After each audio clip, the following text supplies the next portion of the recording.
Welcome to Practicing Love, Episode 4. Did I need to say that?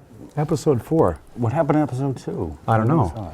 We don't know what episode it is, but we're rolling. Well, it's been a crazy couple of weeks since our last taping. Some great things have happened. A lot of good news to share.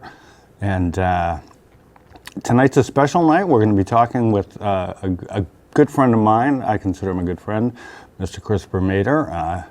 And Sharon Novak will be sharing a song with us. But over the last week or so, there's been a lot of craziness going on, and I haven't had a chance to talk much with my buddy Bud, my brother, and right. We're back on the set. And why don't we catch up on what's been going on? Let's do it. Well, first of all, it is April 11th, if I'm not mistaken, right, TJ? Yes, it is. April 11th, and it is about, it's got to be 80 almost. It's right now we're recording, it's about 11 o'clock a.m. Eastern Standard Time. And let's just say this, less than a week ago, we had a foot of snow out there. So welcome to New England. That's right. And as TJ said, we haven't had a chance to touch base much one-on-one, and I haven't had a chance to do that with a lot of people. And that can be a good thing. That means we're busy, things are happening, we're rocking and rolling. Good shout out, first of all, to Greg Fedor, I'll say it right, who we went in and observed in court last week, right after his show. And I will say, as TJ informed me of today, he saw his kids. Saw his kids Friday. And that's called victory. That's right. Because that's what it's about. Seeing those kids, making sure they're healthy, making sure they know that their parents love them and they're worth it.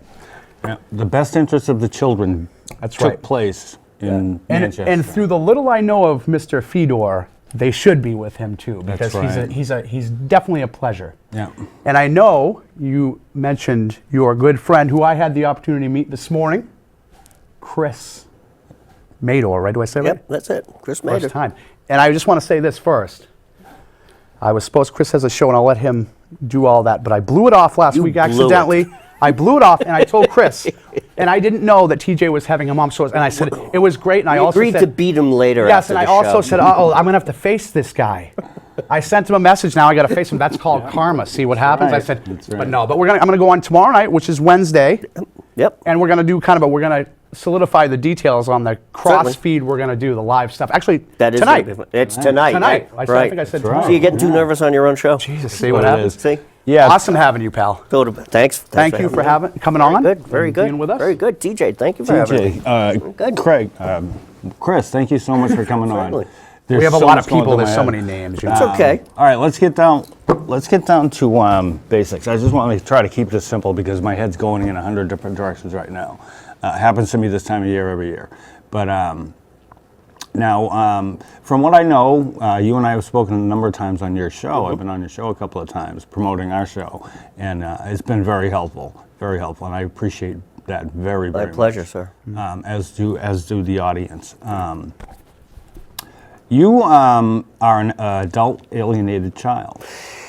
Yes, let's get right into that. One of the things that you and I had spoken about on my radio show is about this problem of parental alienation. And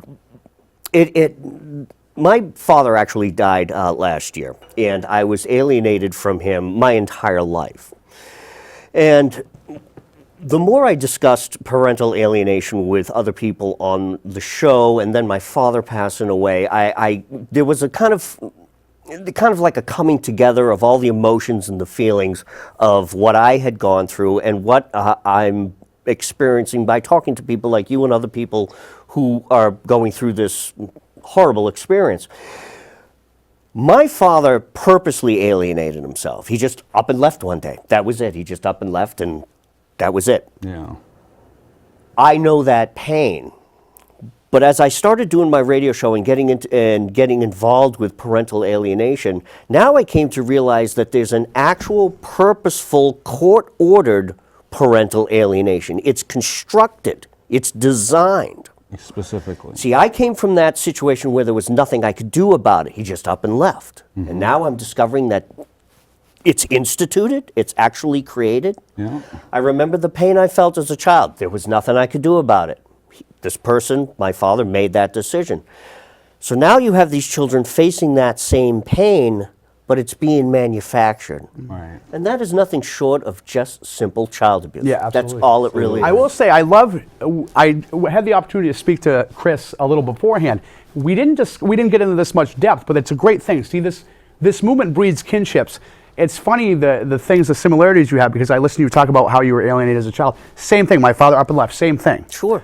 And it is, I think Jay Moss, Chris has a show called Meat and Potatoes. I don't know if we mentioned that. Oh, yes, I'm His sorry. show is called Meat and Potatoes, and I do one with Mr. Jay Moss called Far From Normal, who TJ has been a regular guest, Yes. and who knows what will happen in the future with you. But he's discussed the system today wants most of the time the child with a high conflict parent.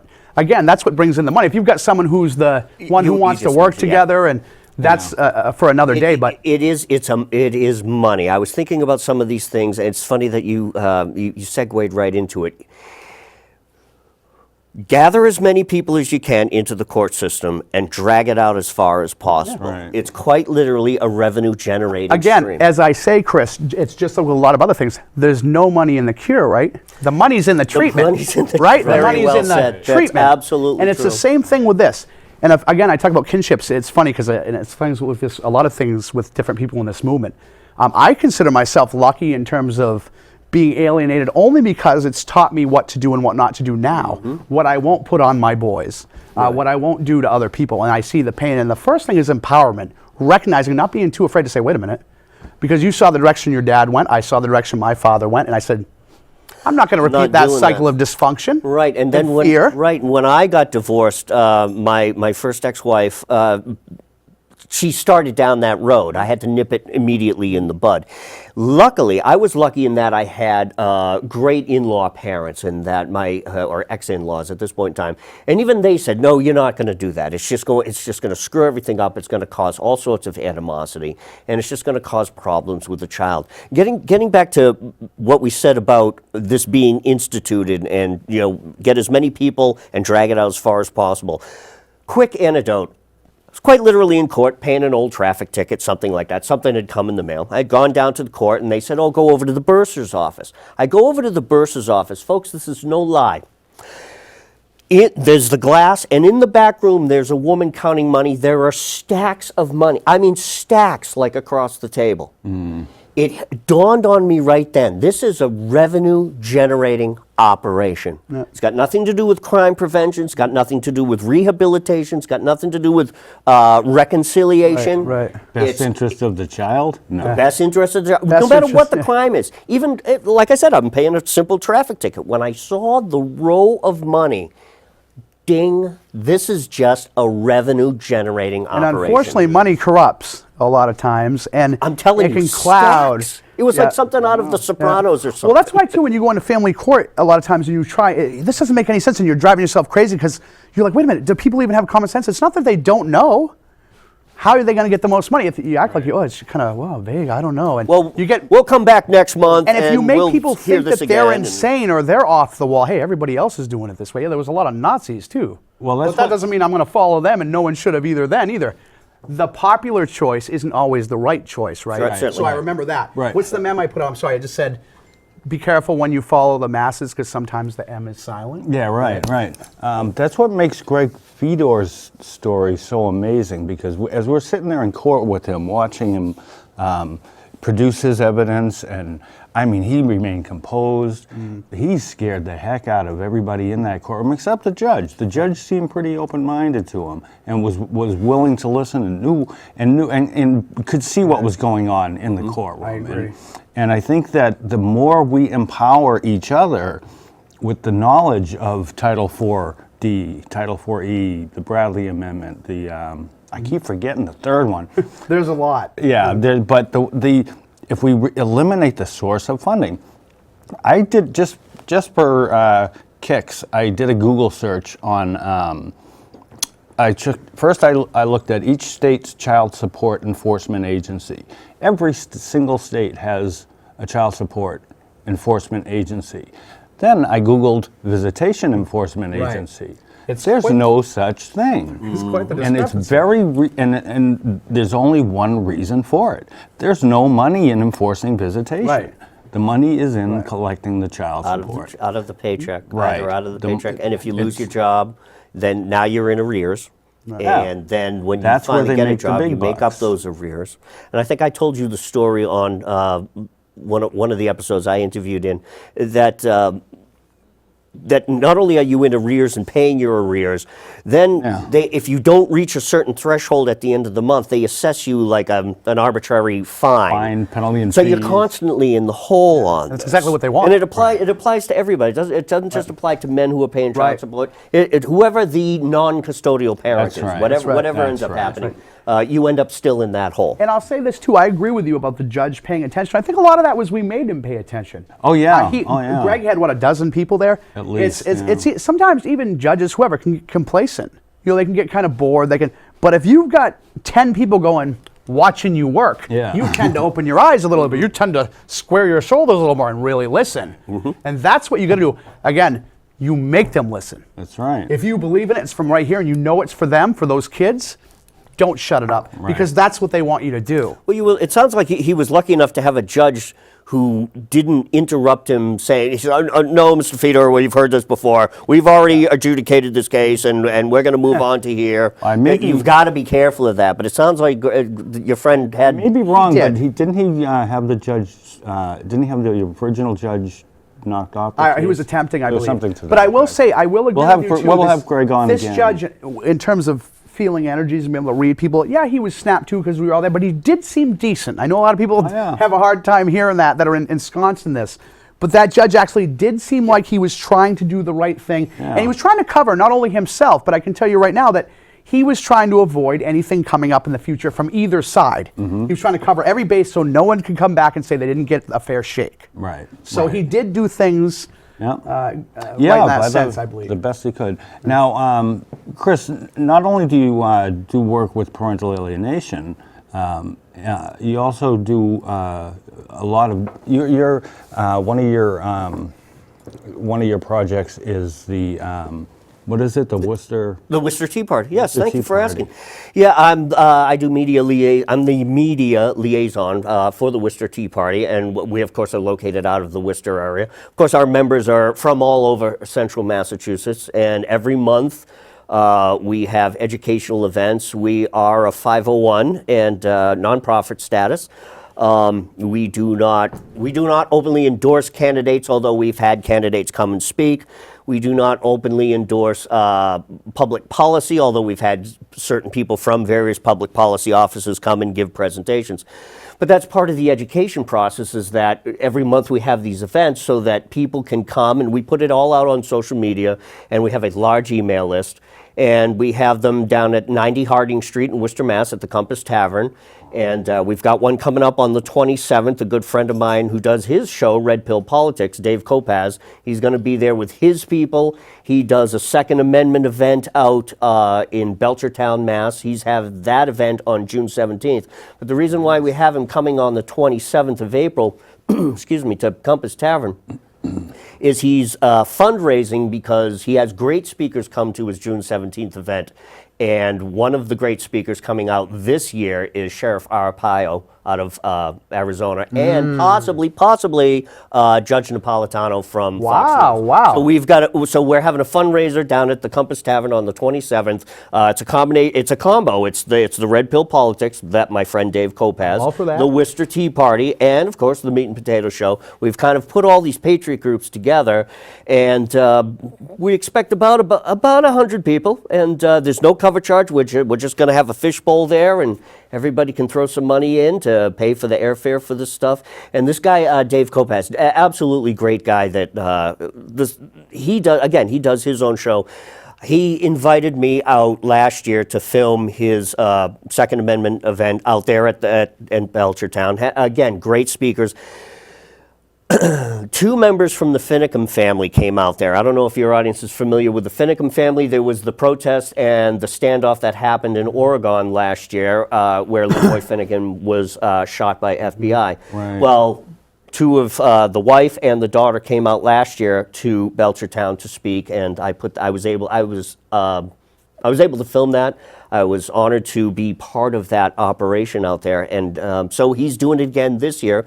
But again, because of my show, my association with the Worcester Tea Party, and again, the 6 degrees of separation, even meeting you guys, see that circle is getting bigger. Well, and see, more people I was are gonna say, coming you said into about it. you said about 100 people. Make it 102. Yeah. I know TJ was like, we're there before we went to talk. Oh, but we sure. will be there. And I will say the sheriff. Refresh me Bring on his some name cameras, again. too. I don't We care. will. The name, the sheriff. I know who you're talking about. No nonsense. Oh, Sheriff Fire Pilot. Right. No nonsense. Yeah, it's a fundraiser on Yeah. the 27th for him, and he'll be coming out on June 17th to Belchertown for the actual Yes, Second and Amendment Judge event. how do you say Napolitano? Napolitano. I always get it confused. Loved him on Fox News, Mm-hmm. and then, as you know, he had that controversial video where he all of a sudden was let go. We won't get into that. A lot of respect for the man. Great Second Amendment man, great Yes. constitutionalist. Yeah, I watched him. He actually had his own court show too for a short time. I know, Mm-hmm. kind of one of those divorce court sort of things. Kind of low. He's a very smart man. So What's important about associating yourself with people like that and getting to know people like that is this is another thing that is missing from what we're talking about. This whole parental alienation and the whole concept of family court is a completely unconstitutional type of court. It shouldn't even exist in the purview. The Constitution is very clear. There is tort, which is civil law, and then there is criminal, and that is it. If a child is being abused, that is a case of criminality. Right. If there is a case of divorce or even custody, that actually is a civil matter. Right. I thought, and I'm glad you mentioned that because we discussed that. I brought that up in the car right on the way down here. I think a lot of people blur that line or don't necessarily know the difference between the police officers around here. They're criminal. They deal with criminal law. A lot of things they do in terms of civil is a courtesy. It really is. And so on some levels, I mean, they can't. And I know They can't necessarily arrest you if you owe somebody money and they're well, suing see you. things right? like that. It's a very fine line, but it's also blurred. So I'm glad you brought that up because there is a very distinct. Well, this is what's missing in the Right. family court. This is what, when you were talking about your friend Greg, how it sounds like this judge was very reasonable. That is a common thing, though, in courtrooms, is that people will assert their constitutional rights. They'll assert their right to see their child. I haven't done anything wrong. I haven't committed any crime. And the judge will impose gag orders. You can't talk about it. You can't even talk, like you could, like Right. you can't Right even come now, onto yeah. a show like this Right. and talk Good about luck it. with that. That will be filmed because it is being filmed, and it'll be brought out in court. Oh, see, my ex-husband or my ex-wife went on and talked about our case. Now that becomes detrimental to you, Right. which again is completely outside the purview of the United States Constitution. You have every single right to be and it's all talking about your- fear-based. Right, exactly. It's all fear-based. Right. Awesome. And what it comes Love having back you on. down to, the bottom line, and you brought it up, is the Constitution. People don't know their constitutional rights. How many people have actually read the Constitution?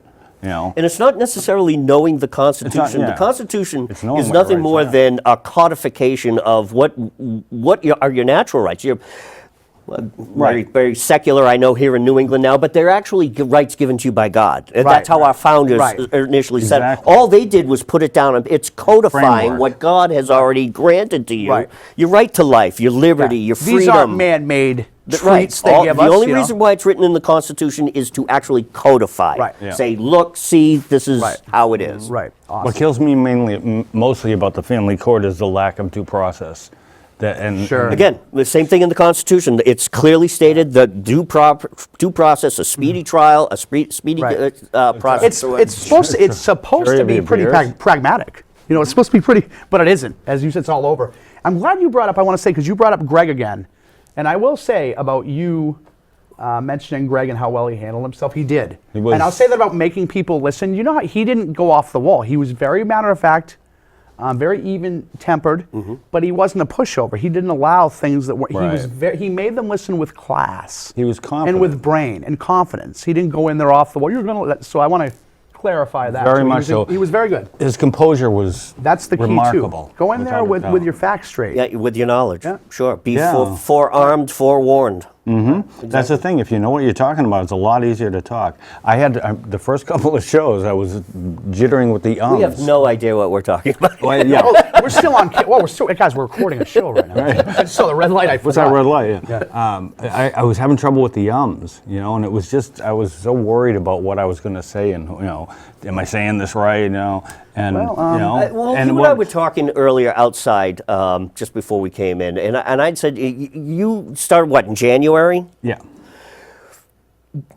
and I had said to you outside, I said, don't be worrying so much about it. As time goes on, it becomes second nature. I don't want to brag. I've been doing it 9 years, but I got news for you. I'd say for the first 5 years, it's like I listen to old broadcasts, and it's like, oh, it's like, oh. I don't even listen. I get sick of myself. I don't even listen to. Even afraid to today, look all at I do is when I process the last show and I go through it, I want to make sure it's right. I equalize it and I edit it here and there. Sometimes when I'm talking, I'll just like skip, and then when I get to the guest, it's like, oh, I want to listen to the guest. It's just like I'll listen to what the guest says, but when I listen to myself, it's like skip. Yeah. Well, it's like that. I say on the radio, like I don't know. As I've said to you, like you have to contact Jay with the radio stuff and him because I don't know enough about. They just say, hey, be here at this time, and they know I'm probably going to be 15 minutes late, and then we do our thing. So, but TJ is very talented. And like I've said, with most people Came up with this idea. With most people, it's all about believing right there. And once he gets that, like I said, you and I could just go away and watch him. Just sit back and enjoy it.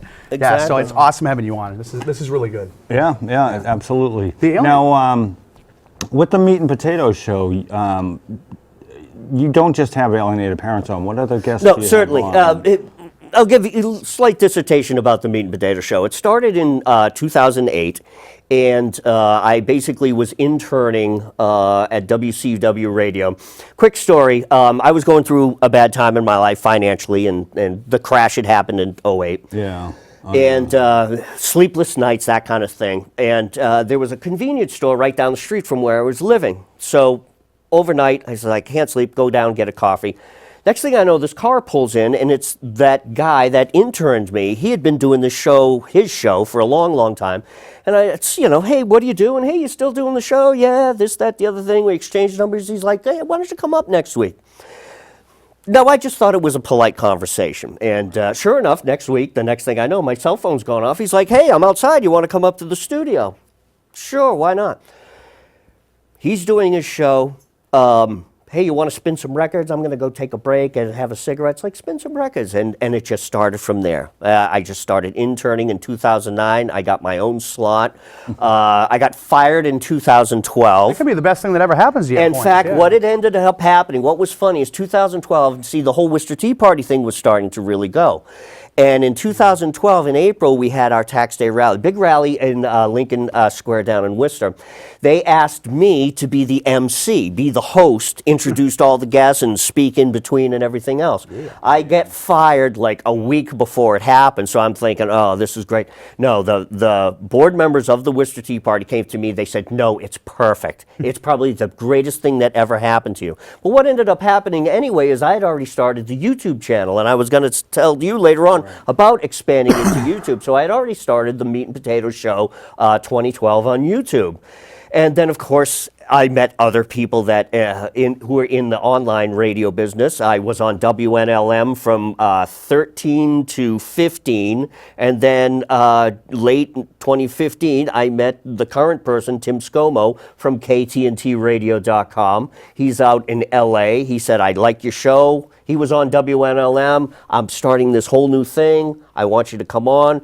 We talk about, his show is called The Parental Revolution Show, and he says, I love your show. It's like you talk about that. I love the fact that you interview candidates and that you're involved in the politics in Massachusetts. And so we do. We've actually formed a little company. He's in LA, I'm in Massachusetts, and our show quite literally spans nationwide. Well, and I'll say this too, and I'll mention Jackson Robinson, Tunnel Vision, because I always say to people, when you're doing things from right here, it doesn't matter. It's just all the other things are just distractions. Again, everything came together for a reason. I got fired for a reason. I was still the MC for a reason. I met the guys. Tim Scomo, KT, I met you guys. Everything is for a reason.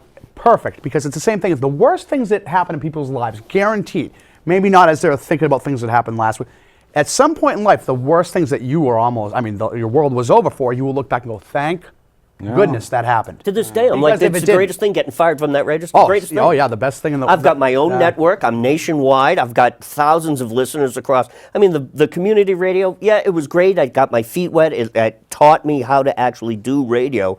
But I was lucky if I had 20 people listening to the show, and only in that local Worcester area. I'm nationwide now. Yeah, well, it's the greatest thing that where Jay and I succeed, and I know TJ and I have talked about this after, is when what I just joked about, when you forget you're actually doing this. Right. That's when you know, especially when you're doing it right here and it's all totally for the right reason, you can't be defeated.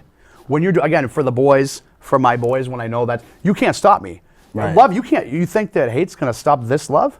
I'll walk through fire slowly to get to them. That's right. And again, it's just it's a good thing. I think we're really helping some people and really enlightening some people and maybe empowering some people that are down right now. They go, wow, I'm not alone. Because that's the key. Because as foreign as you think your situation is, or as absurd as it is, I promise You're not alone. it isn't. Right. You're not, So, and you're not alone. And That's right. one of the reasons I think also that you have judges, you even have members of Congress trying to do away with internet radio, trying to put curbs and regulations on it, is because it's a genie that's been let out of the bottle, and they can't control it How anymore. can we Right, make right. how can we make money off this? Is what they say. How can we regulate? How can we put these so we can make money? This isn't fair.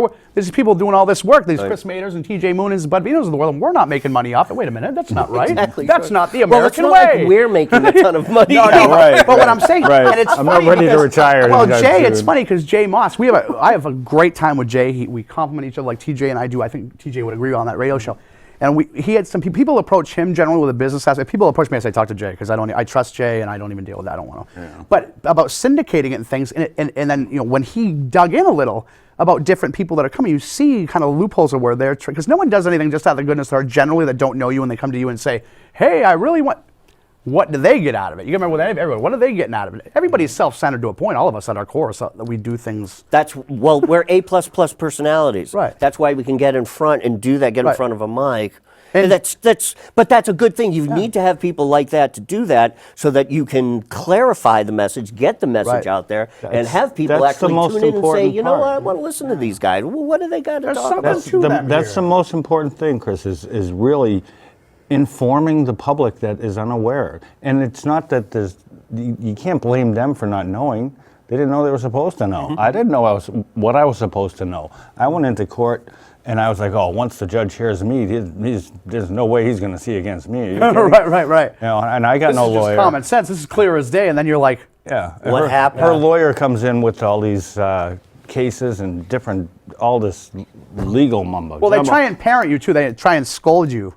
In court, they try and Yes. make you feel bad. Yeah. I say, I let me remember Yeah. that in my divorce case, you right? stop that Sure. noise with me right now because I don't feel bad about anything. when I except went to feeling court, bad in the past. When I went into court, I was guilty until proven innocent. That's completely what Of course. just the Right. way it was. But set also, up. that's the way, and people don't really have too much, sympathy, empathy, compassion, anything. No. Generally, because, again, as you said, you can't totally blame them because this is just, this happened to my friend. This is just normal. Right. There's a problem when, people are having their kids taking them over their children. That's just normal. Oh, well, wait a minute. What's, and we wonder why we have the issues with children of doing certain things, the lack of parents, the self-confidence, the theft, the different things they do. They have no structure, and then the parents complain, I don't know what happened. I know exactly what happened. You were selfish.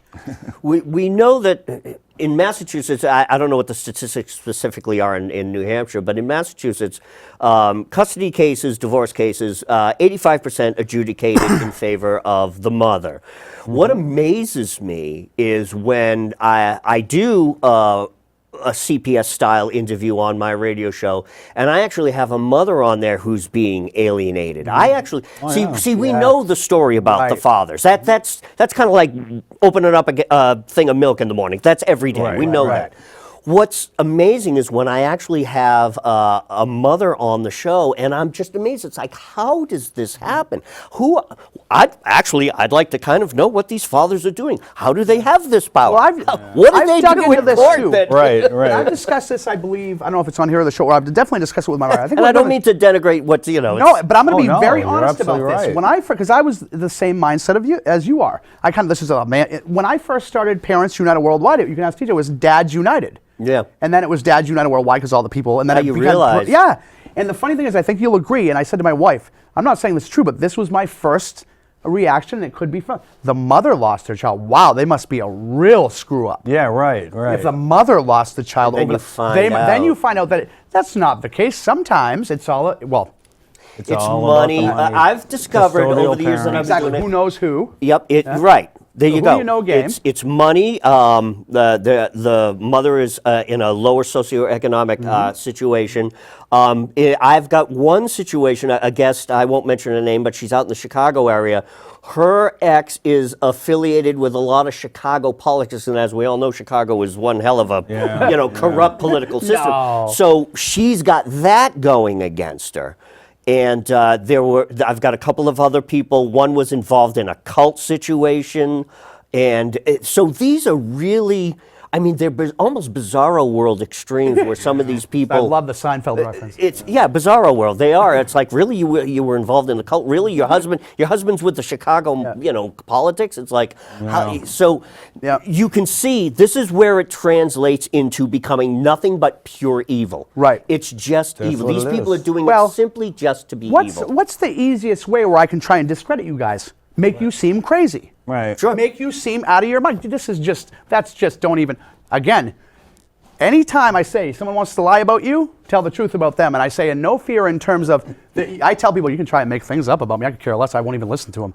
That's what really bothers me about this whole, the way this country is acting right now towards Donald Trump.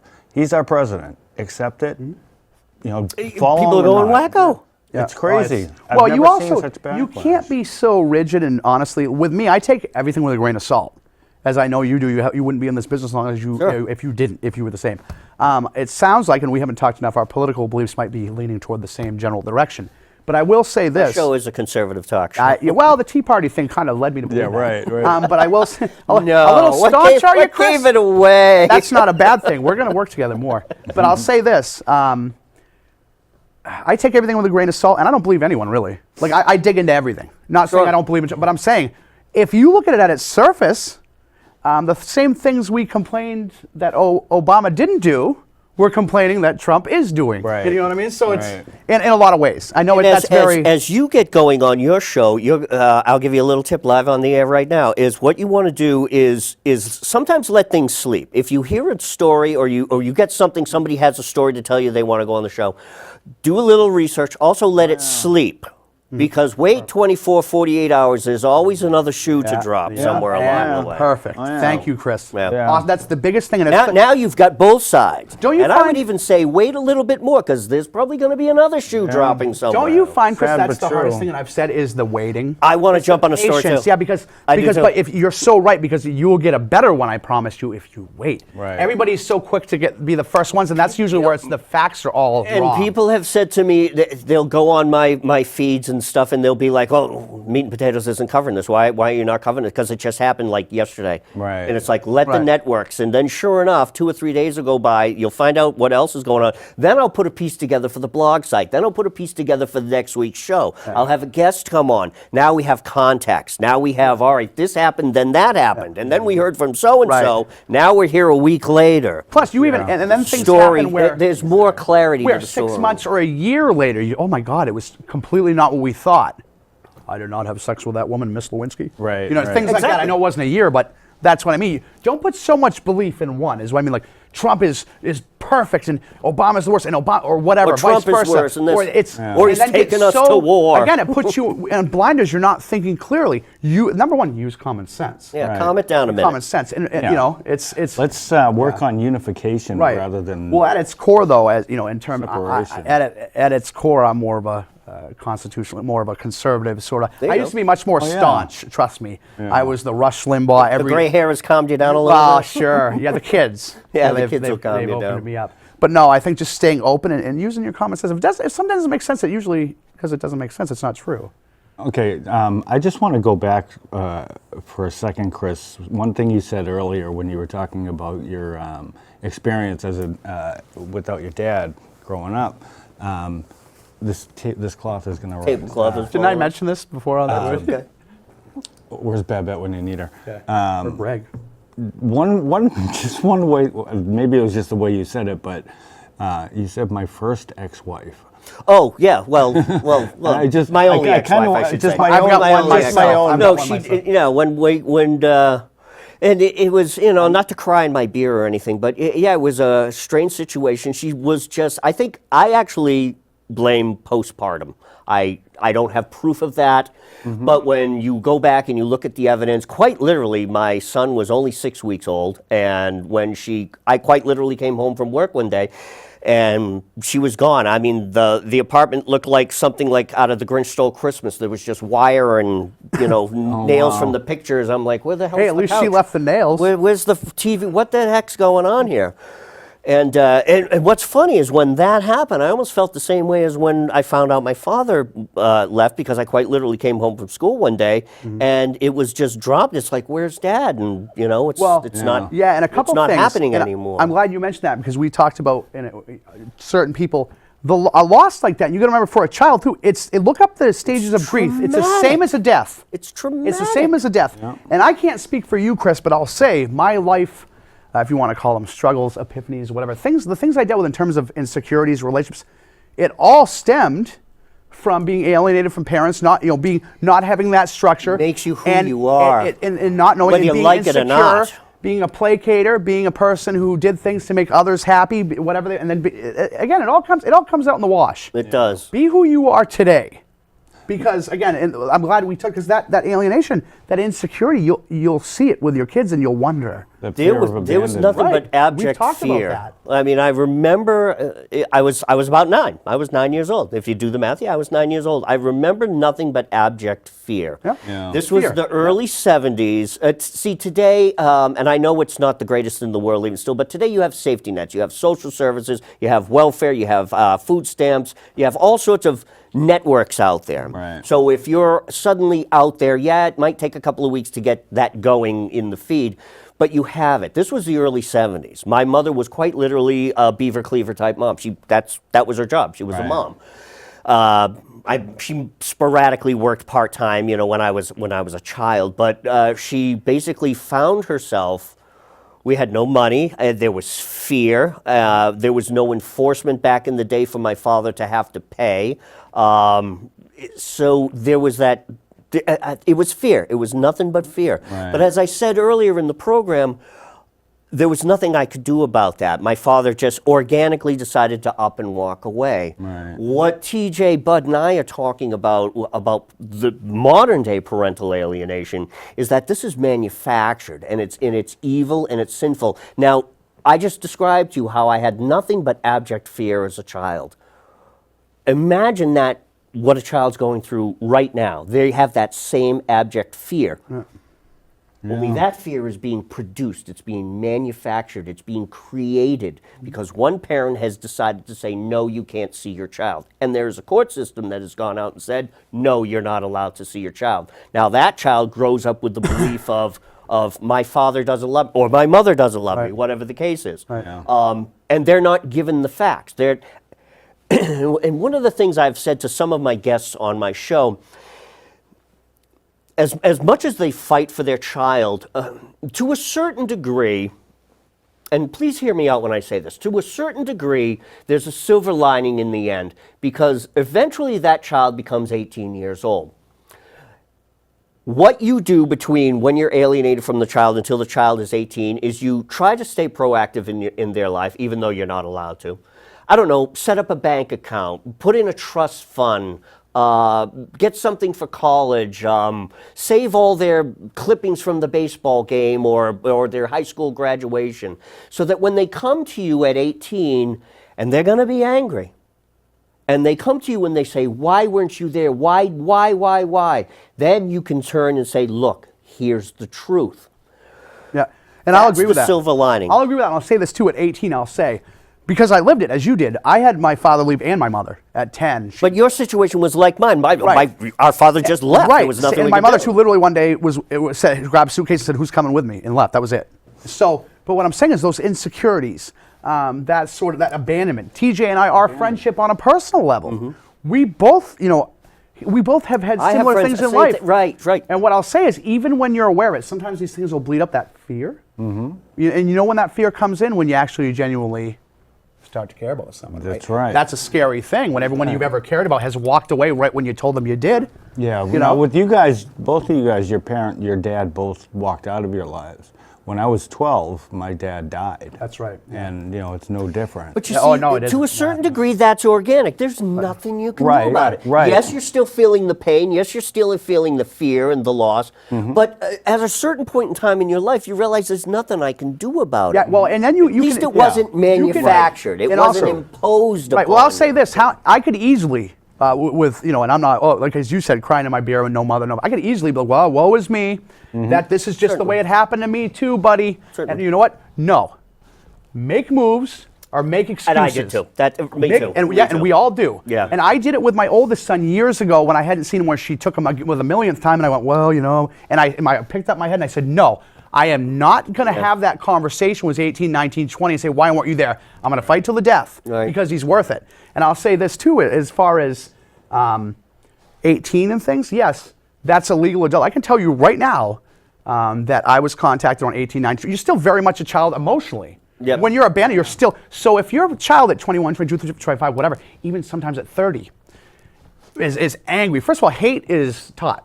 Love isn't. So if someone is going out of their way to hate on you, that's because they want more. Right. People don't go out of their way to hurt you unless they don't like that.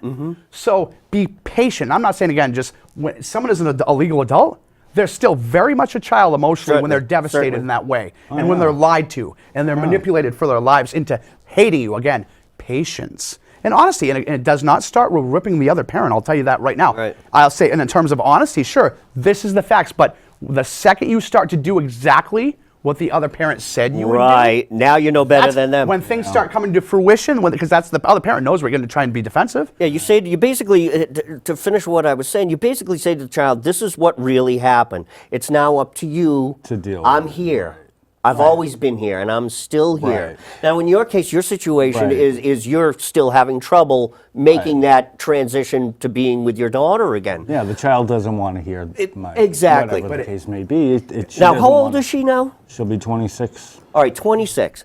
You know what? I still believe in that silver lining that, you know, I don't know, maybe when she's 30, maybe when she's 35. I don't know. Well, think of this, guys. What I'm When- trying to say when is she's- down the road, but like you just said, about be patient. Yeah. Let it slowly come. Well, that's what I've come to realize. You know, I've been fighting now for it's 19 years, and Well- this is where I've landed. And now it's not about that. There's nothing more I can do to try to reach her. She needs to reach me now. Well, if remember she, this if too, she chooses to. and When that's the- she's ready to, she will. That's the perfect thing, If because she ever is. you put the facts out there, and again, and step back, because as you guys know, hate is a lot of effort. Yeah. To sit there it's Energy. manufactured. Okay. It's so much, and eventually, if you're not fighting with someone, and there's no one to fight with, what happens? That energy, you know what? People let certain things go, and as life happens too, you reach different things in your life where you say, wait a minute, this is important, and this isn't now. Okay. This that was so important isn't. All right, guys, I hate to do it, but we really got to wrap it up. Certainly. We got a couple more things we got to get to. You know, I hate this part. Jay knows it too. I can't thank you enough, Chris. Great. Thank you very great much. interview, and Very we're gonna good. talk more. Very good. I'm hoping Excellent. we'll get you back up here. Get it again. on, you can pick me up every Tuesday and Wednesday night, 9 p.m., ktntradio.com. We'll be there, That's it. definitely. Thanks. Thank you so much. All right, we're going to go on now to. I wanted to share a little bit about our next taping session, because it's going to be a really big day. April 25th, we'll be here with Greg Fedor is going to be back in studio, along with Michael Gill, and Cash Jackson will be joining us via video feed, God willing. We get everything. We'll We get make all the that wires working this time. Promise Cash. Promise Cash, yeah, we'll be there. I'm excited about the whole day, because once we're done taping, after the show, we're going to go next door to the courthouse, and we're going to. I've got an event scheduled called Bubbles of Love. We did it last year. We had a small turnout, but we had a turnout, and I'm looking for a much bigger turnout this time. So those of you in listening distance and who can get here, I hope you can make it here. It's going to be 1 o'clock at the Derry Courthouse on April 25th. We'll be blowing bubbles of love to acknowledge children who are denied access to both parents because of the family court corruption. And we're going to just practice love all day long. That's the plan. So with that, what we're going to do is I'm going to, we also have in studio tonight a special guest, Miss Sharon Novak. And she was here about a month ago with us and did a couple songs, which eventually you're going to see, I promise.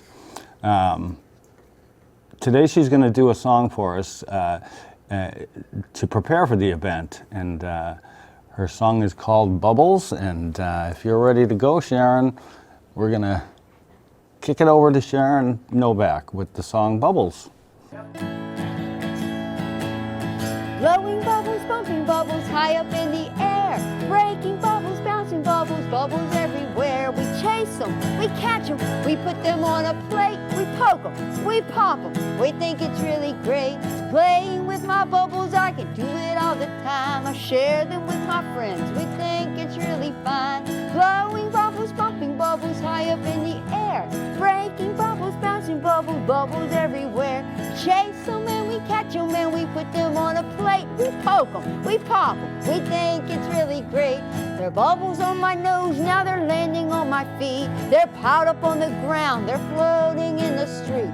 Blowing bubbles, bumping bubbles high up in the air, breaking bubbles, bouncing bubbles, bubbles everywhere. We chase them and we catch them, we put them on a plate. We poke them, we pop them, we think it's really great. I gotta get my kazoo out here, because I got an interlude and I don't have an order.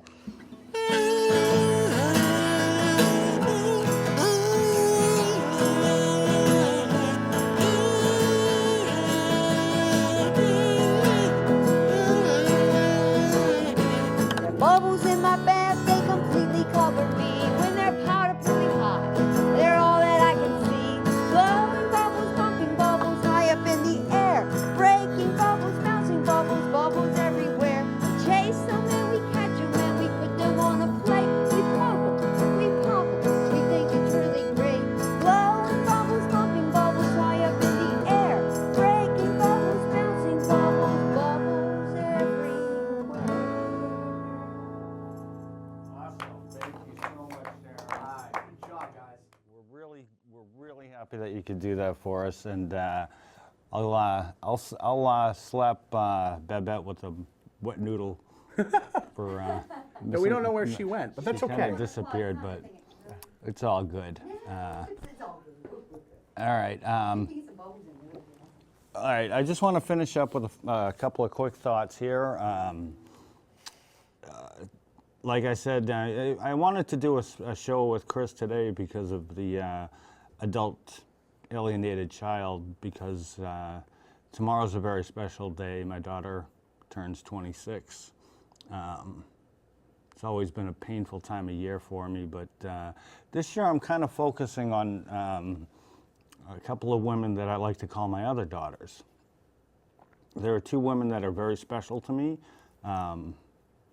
Brittany Indocio is, she's about my daughter's age, and she's had some struggles through life with many different obstacles, and she's got a little boy, Javian, I believe he's 7 years old now, and she's fighting tooth and nail to stay a part of his life.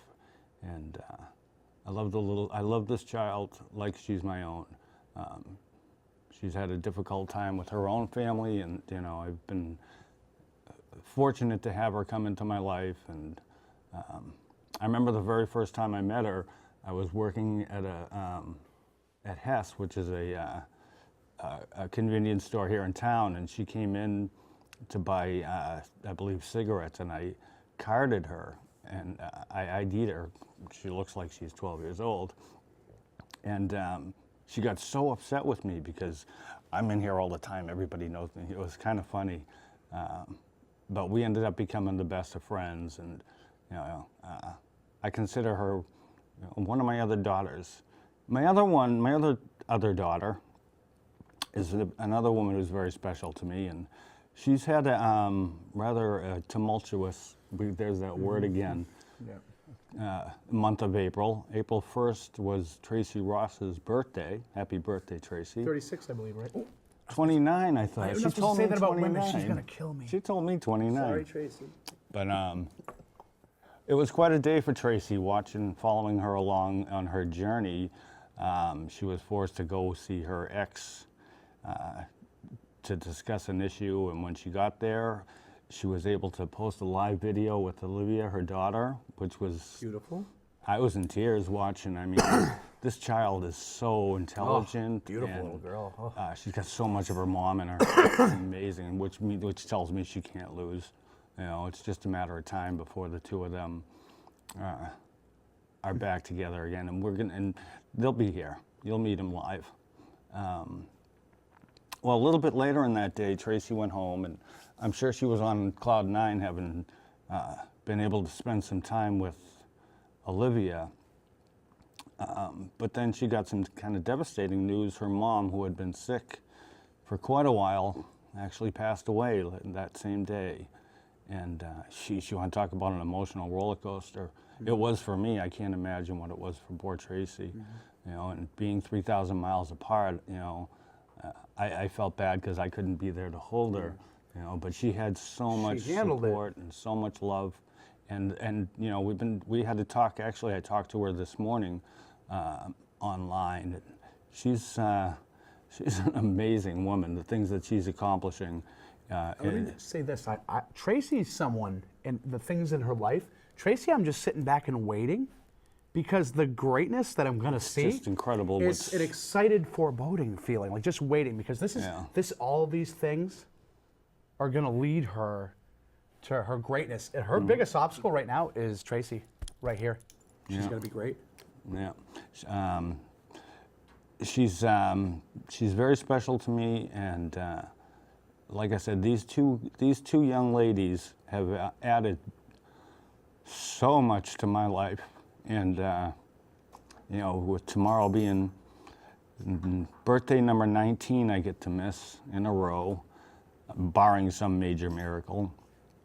I'll be in touch with these two very closely, and a lot of other friends who are very supportive, and I'm a very, very fortunate man to be in the position I'm in, and I'm only grateful that I can share that with as many people as I've been able to. You know, I've been talking with a lot of people overseas, over in England, who are going through a similar situation, and they've been very supportive of us, and we've been real supportive of them. You know, Bud's group, the Parents United Worldwide, has hooked up with a group over in England called Parents Speak. There's a lot of things a lot of groups working together, not just around New Hampshire, around the country, but around the world.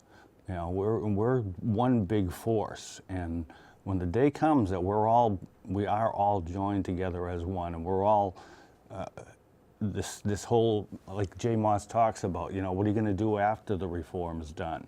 You know, we're going to be a powerful group in many, many ways, and there are going to be a lot healthier families, a lot stronger children, and a lot greater leaders will be developed, because right now the way the country's going, it's, in my opinion, there's just too much discourse. You know, too many people focusing on too many different problems, and here at Practicing Love, we choose to focus on the solution.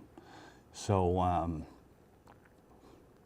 when your day's going tough and you don't know what to do, just remember that my one line there: love is just a word till you give it meaning.